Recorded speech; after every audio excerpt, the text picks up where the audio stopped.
They say one good deed can change your life. They never say what it costs. It started on a Tuesday, the kind that rolls in gray and stays that way. The kind where even the birds don't bother to sing, and the coffee tastes like it gave up halfway through brewing. I was driving my old Dodge Ram down Route 17, one eye on the gas gauge, the other on the storm clouds that were stacking like poker chips over the hills. I wasn't heading anywhere special, just killing time. Business had been slow. My garage had seen more cobwebs than customers lately. I fix engines for a living, not the glamorous kind. The beat-up, forgotten ones. The kind people don't bother repairing unless they're desperate. So when I saw the silver Mercedes pulled off to the side of the road, hood popped, steam pouring out like a dying dragon, I figured somebody was having a worse day than me. And maybe I could help. I pulled over a few yards behind, threw the truck in park, and stepped out. The wind hit first, cold and sharp, carrying the smell of oil and ozone. I zipped up my jacket and walked toward the car. The man standing beside it didn't look like he belonged there. He wore a blazer, a white shirt that probably cost more than my truck, and shoes that were definitely not made for gravel. His expression was one part frustration, 2 parts disbelief. Like the idea of mechanical failure was something that happened to other people. Need a hand? I asked. He turned, sized me up. I'm used to that look. The one that says, "Do you even know what a fuel injector is?" I get it. Grease-stained hands, boots that have outlived 2 tires, and a beard that hadn't seen a trimmer in too long. I've already called roadside assistance, he said. I nodded. Cool. Just figured I'd offer. You're leaking coolant, by the way. Whatever service you called, they won't be able to fix that without a tow. He blinked, glanced under the hood like the words needed verification. I'm Jesse, I added. Mechanic. Small shop over in Del Mar. He hesitated. Then, Steven. No last name. Just Steven. The way people say it when their full name would mean something. Mind if I take a look? I asked. He stepped aside. Be my guest. I leaned in. Old habit. My hands did the work while my brain clicked into diagnosis mode. Blown radiator hose. Overpressured reservoir. An easy fix if you had the right part. A disaster if you didn't. You're not going anywhere soon, I said. But I've got a replacement hose back at my shop. Might be able to patch you up enough to get you rolling. He looked at his watch. I'm supposed to be in Albany in an hour.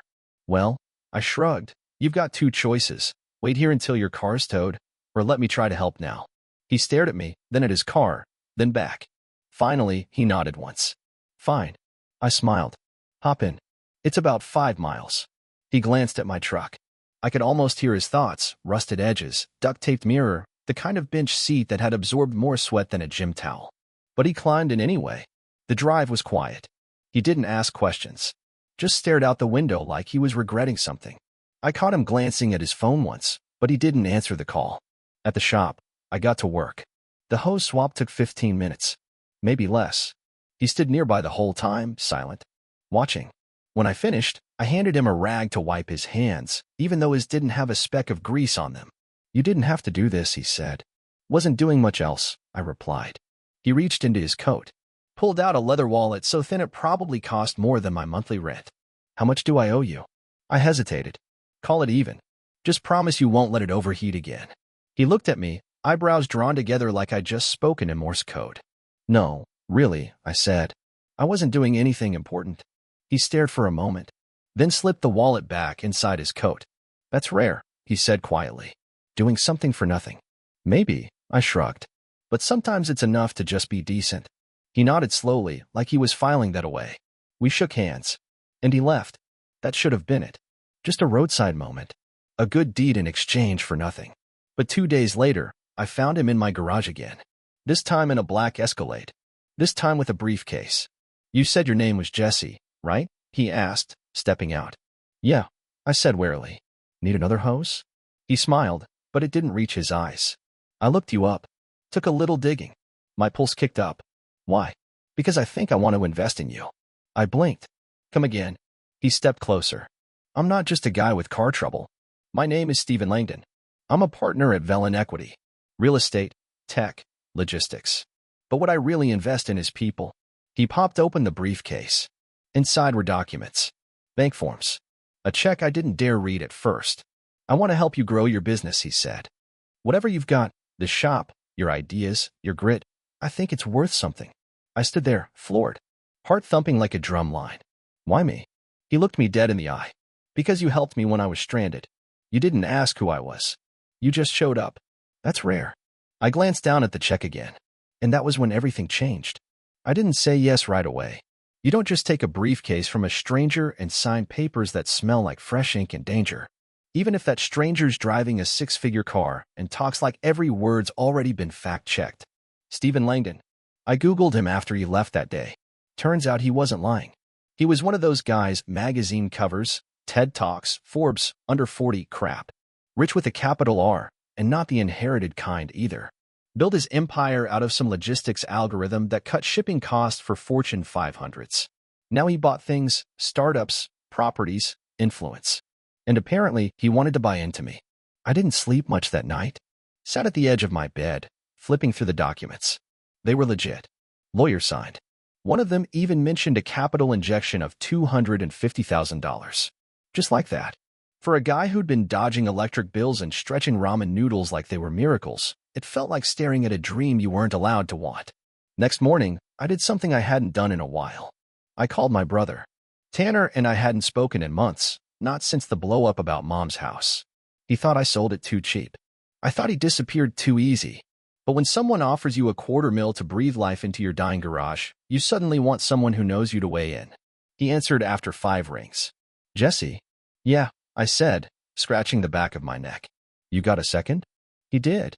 We met at a diner off Route 12, same one where we used to split pancakes when our parents still pretended everything was fine. Tanner listened without interrupting. Drank his coffee black, like always. When I finished, he leaned back and whistled low. Sounds too good to be true. That's what I thought. He nodded slowly. You trust him? I don't know him. Exactly. He tapped the table. Look, man, I'm not saying don't take the money, but just make sure you're not signing more than contracts. I didn't know what he meant then. Not really, but I would. By the end of that week, the deal was signed. Stephen's people wired the money. Just like that. I stood in the middle of my shop staring at my bank app like it was lying to me. I'd never seen that many digits next to my name. It didn't feel real. The next month was a whirlwind. New lifts. New tools. A fresh paint job on the building. Hired a second mechanic, Micah, a kid who worked harder than he talked. Even got the coffee machine working again. Clients came back. Word spread. For the first time in years, the shop buzzed. So did I. Stephen visited once a week. Never stayed long. Just walked the floor, asked questions, nodded like he was running numbers in his head. You're not just a mechanic anymore, he told me once. You're a partner. Think like one. I tried. I wore cleaner shirts. Shaved more often. Started showing up 10 minutes early instead of 5 minutes late. I wasn't rich. Not yet. But I wasn't scraping either. And then, like all good things that come too fast, something cracked. It started with a phone call. Midnight. I was at the shop, working late on a custom job for a classic Mustang. The phone buzzed against the tool bench. Unknown number.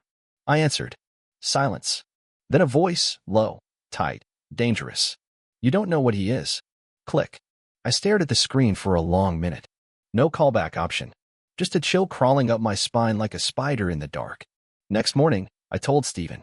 Half joking, trying to sound casual. He didn't laugh. People hate success, he said. They see someone like you rising, and they want to pull you back down. I nodded. But the chill didn't leave. The next odd thing was a car. A black BMW, always parked across the street. Not close enough to be noticed unless you looked.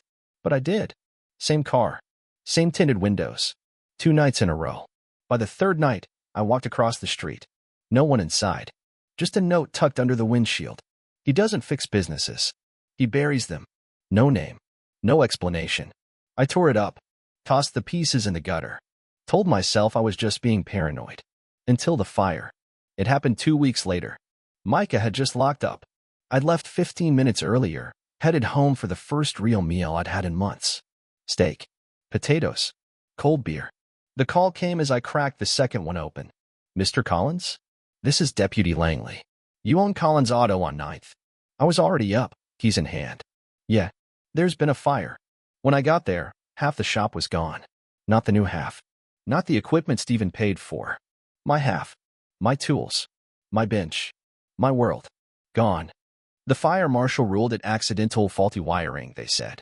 But I'd rewired that breaker myself last spring. It wasn't faulty. It was targeted.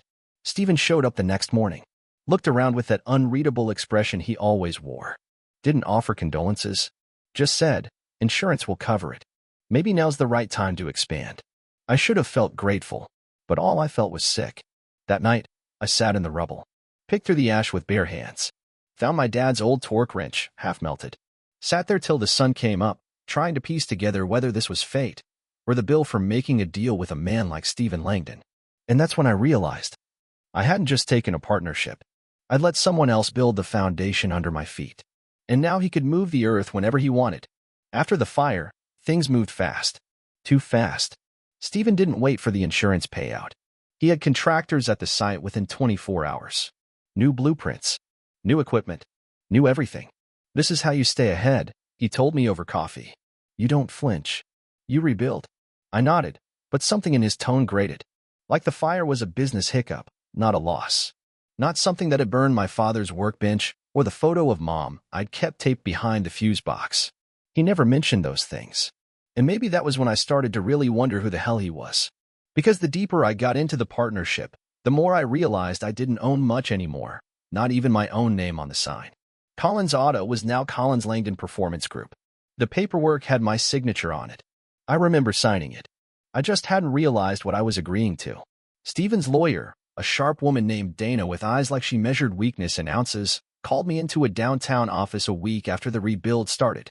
We're restructuring, she said, sliding a folder across the table. The folder wasn't thick, just enough paper to alter the trajectory of my entire life. You'll still hold equity, she added. Just less than before.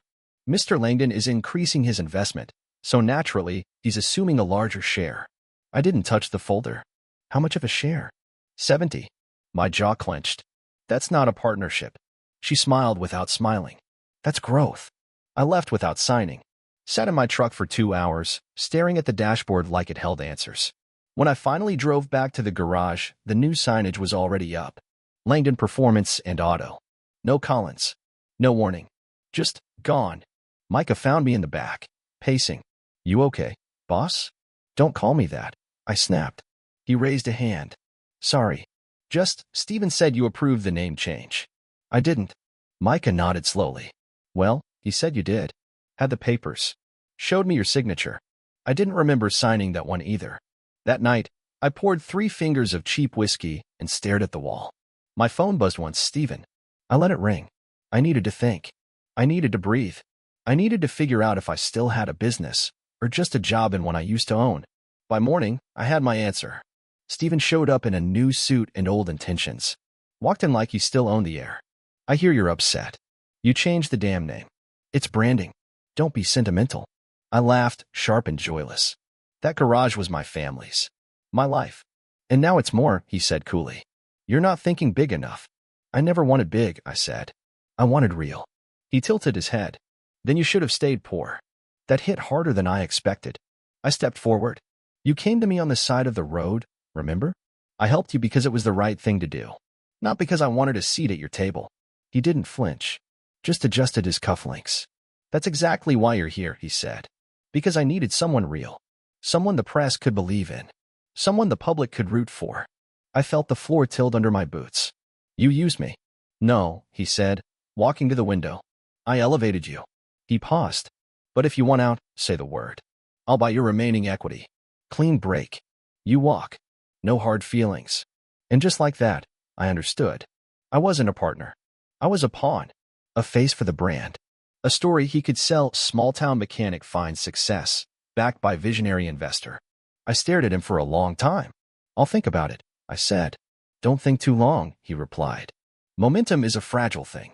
He left. And I sat there, heart thudding, realizing I was in deeper than I thought. Because the money wasn't just money. It was leverage. And if I wasn't careful, I'd lose more than a name. I'd lose myself. 2 days later, I met with a lawyer. Not Stephen's. Mine. Her name was Marla Esteban, mid-40s, leather jacket over a blouse with permanent wrinkles, and a voice that didn't waste time. She looked over the contracts I brought her, scanned them like a surgeon looking for tumors. You signed more than you realized, she said after a long silence. I rubbed my forehead. How bad? She leaned back in her chair, fingers steepled. He owns controlling interest. You signed over final say on business direction, expansion, even branding.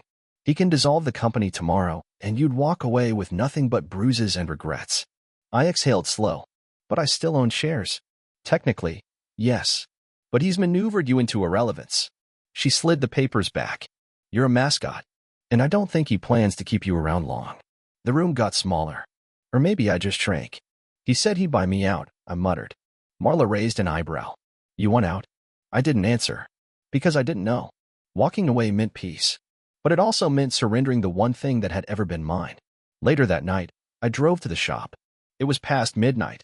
The street was quiet, the kind of quiet that makes you feel like you're trespassing in your own life. I used my key, still worked, for now, and stepped inside. It smelled new. Not in a good way. Sterile. Corporate.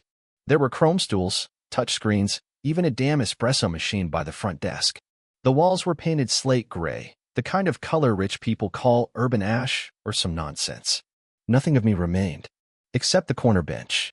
Still covered in old grease. Still scarred from tools dropped in anger and joy. Still mine. I sat there, watched the lights flicker against the silence. And I thought about the man on the side of the road with a broken-down Mercedes. The man who'd shaken my hand like it meant something. Then I thought about the name on the sign outside.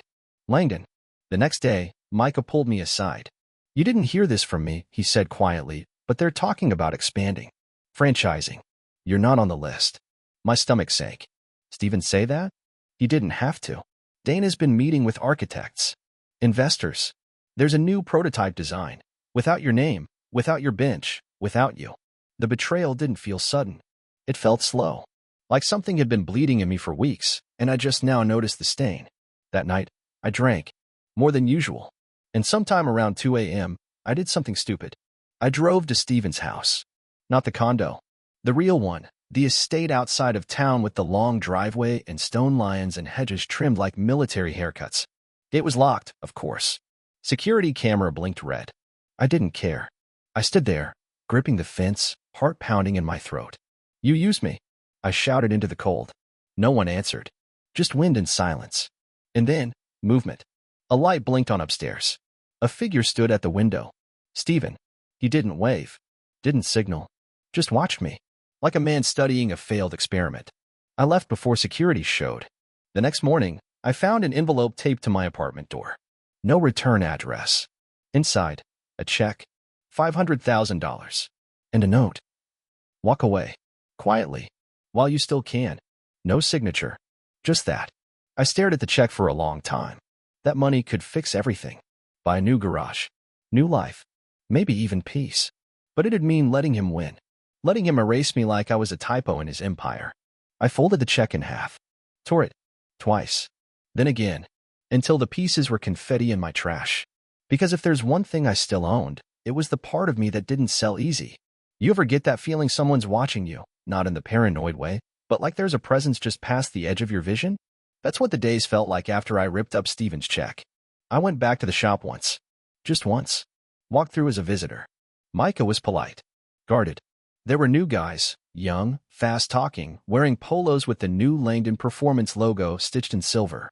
They looked at me like I was history. Not hostile. Just irrelevant. I walked out without saying goodbye. Spent the next few days buried in my dad's old notebooks, the ones full of sketches and carb tuning tricks and scribbled phrases like, feel the rattle before the break. It grounded me. Reminded me that all the best things in life come with oil under the fingernails. Then the letters started. First was from a collection agency I'd never heard of. Said I owed back taxes on the business. Second was from the city. A building code violation for my now unoccupied side of the garage. The one I hadn't set foot in since the fire. Third was worse. A subpoena.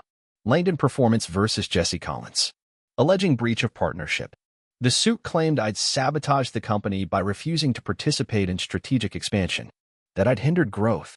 That I was emotionally unstable and unfit for leadership roles. And the worst part? Some of it was technically true. I'd missed meetings. I'd refused branding updates. I'd yelled at Dana. Twice. But I wasn't sabotaging anything. I was holding on to something real. I called Marla. Countersuit, she said without hesitation. We go public. Make this ugly. Steven's got a PR team the size of my damn town. She exhaled. You want to fight this, Jesse? It won't be fast. It won't be clean. I nodded. I know. And it'll cost you more than just money. I looked out the window. A rusted-out pickup sat in my neighbor's yard. Reminded me of the first truck I ever fixed. The one that made me believe this life meant something. "I'm in," I said. "So we win a war." Marla dug into everything: emails, contracts, archived voicemails. She found a clause buried so deep in the equity agreement it might have been written in Morse code. Clause 7.3.1c. In the event of fraudulent inducement or misrepresentation during partnership formation, signatory retains right to dissolve agreement. All we had to do was prove fraud. That Stephen misled me. That the partnership was a setup. That the fire might not have been an accident. And that's when Micah called. It was late, past midnight again. Funny how truth always waits till your guard's down. He spoke in a whisper. "You were right," he said. "About the fire." I sat up, heart skipping. "What are you talking about?" "I overheard Dana last week, talking to one of the new investors.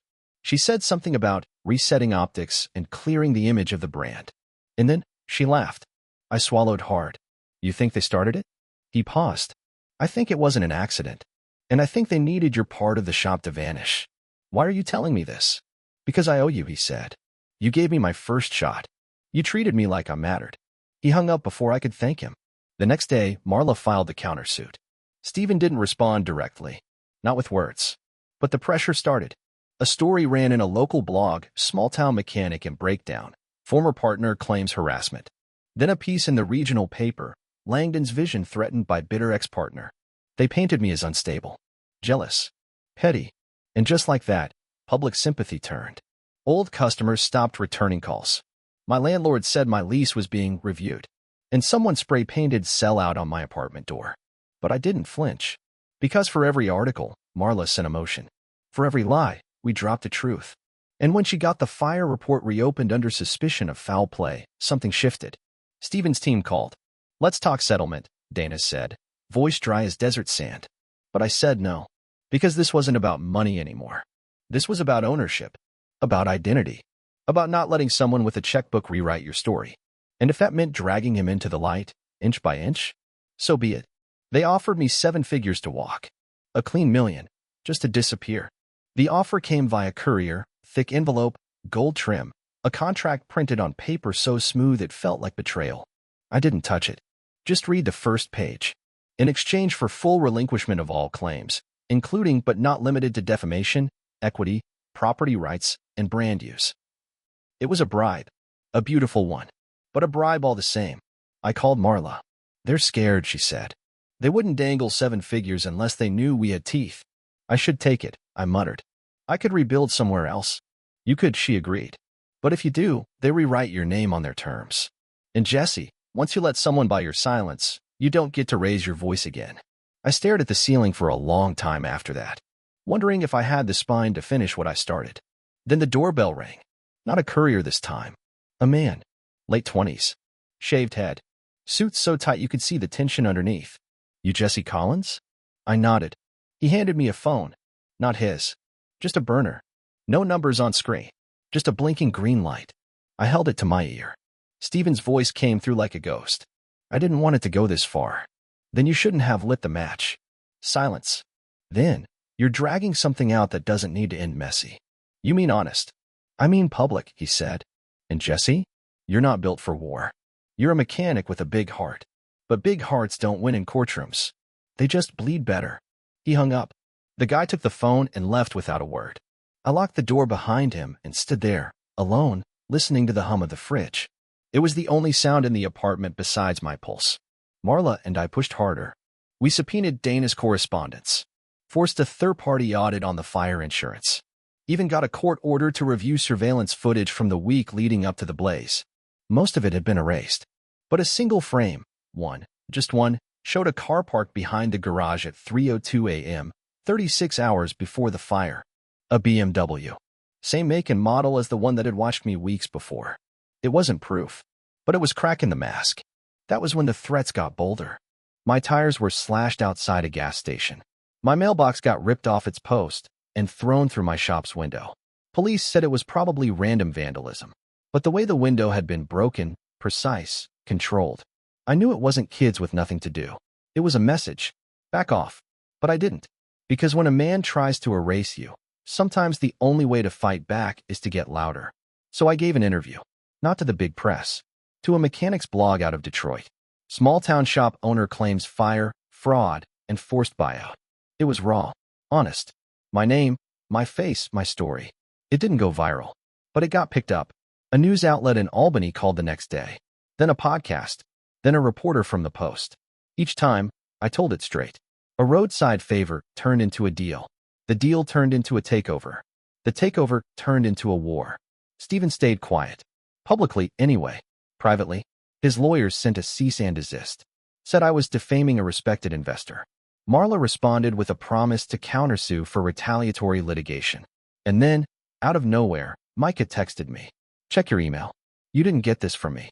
Attached was a forwarded message chain between Dana and a contractor. Insure demolition targets Collins Wing only. File insurance under electrical, per previous agreement. There it was. The proof. They'd orchestrated the fire. Planned it. Isolated it. Burned only what they didn't want. I stared at those emails for a long time. Then I sent them to Marla. Then I published them. Everywhere. My blog. Social media. Direct messages to every journalist who'd ever mentioned Stephen Langdon. No press release. No commentary. Just the truth, raw and smoking. By nightfall, it had reached half the industry. By morning, it reached Stephen. And that was when everything cracked. By Friday, Stephen Langdon's empire was hemorrhaging. The emails Micah leaked blew open every polished lie. News anchors said words like arson conspiracy and manipulative acquisition tactics. One headline read, Mechanic burns down billionaire's legacy with the truth. Sponsors pulled out of his projects. The city froze permits on all Langdon performance expansions. And just like that, the tide turned. But victory doesn't feel like what movies promise. It's quieter, heavy, like winning a fight in your own burning house. I sat outside the shop that night, cross-legged on the curb, watching the lights flicker behind the cracked window. I hadn't stepped inside since the mailbox incident. Wasn't ready. Micah joined me an hour later, 2 coffees in hand. He offered one like a peace treaty. Still like it black? Always, I said. He sat, sipped. I quit, he added. You sure? He nodded. Couldn't look in the mirror anymore. We didn't speak for a long time. Just sat there like 2 guys watching the dust settle. The next morning, Stephen made his move. But not the one I expected. No lawsuit. No press statement. He came in person. No guards. No driver. Just him. He stepped inside the ruined shop like he was walking into a chapel. I was behind the bench, cleaning tools I hadn't touched in weeks. He didn't speak right away. Just looked around. Then finally, you won. I didn't respond. You ruined me. You ruined yourself? I said. He chuckled, but there was no joy in it. I underestimated you. No, I said. You never saw me at all. He nodded once. I came to make one last offer. I raised an eyebrow. You have the nerve? This one's not for you. He reached into his coat, pulled out a folder, laid out everything. Asset forfeiture. I'm liquidating my stake in Langdon Performance. Turning over controlling rights. To who? He met my eyes. You. I stared. Why? He looked older than I'd ever seen him. Not in years, something deeper. The kind of tired that seeps into the bones of men who built their kingdoms on sand. Because you reminded me what it was like to believe in something, he said. You're not buying redemption with paper, I warned. I know. He placed the folder on the bench. But maybe I'm buying you a chance to do it right. He left without another word. Didn't look back. And just like that, the name was mine again. Not by check. Not by favor. By fire. The next 6 months were a rebuild. Not just the building, but the foundation underneath it. I kept the name, Collins Performance and Auto. I brought Micah back as a partner, equal share. We turned half the garage into a training space. Hired kids who'd been bounced from every job, every school, every system that called them too much or not enough. We taught them engines. We taught them pride. And somewhere in the middle of it, I started sleeping again. I never heard from Stephen after that. Rumor was he moved overseas. Started a foundation. Quiet, anonymous. Maybe trying to earn something no dollar could buy. The shop still smells like oil and old coffee. Still has my dad's torque wrench mounted above the desk. Still has a photo of the day we reopened. Micah, me, 6 kids in grease-streaked coveralls, all flashing nervous, crooked smiles. And above the office door, there's a frame. Inside it, a copy of the check I tore. Pieced back together, every jagged edge visible. Beneath it, a brass plate engraved with 4 words. Not everything has a price. Because some stories aren't about money. They're about the people who refuse to sell what matters most.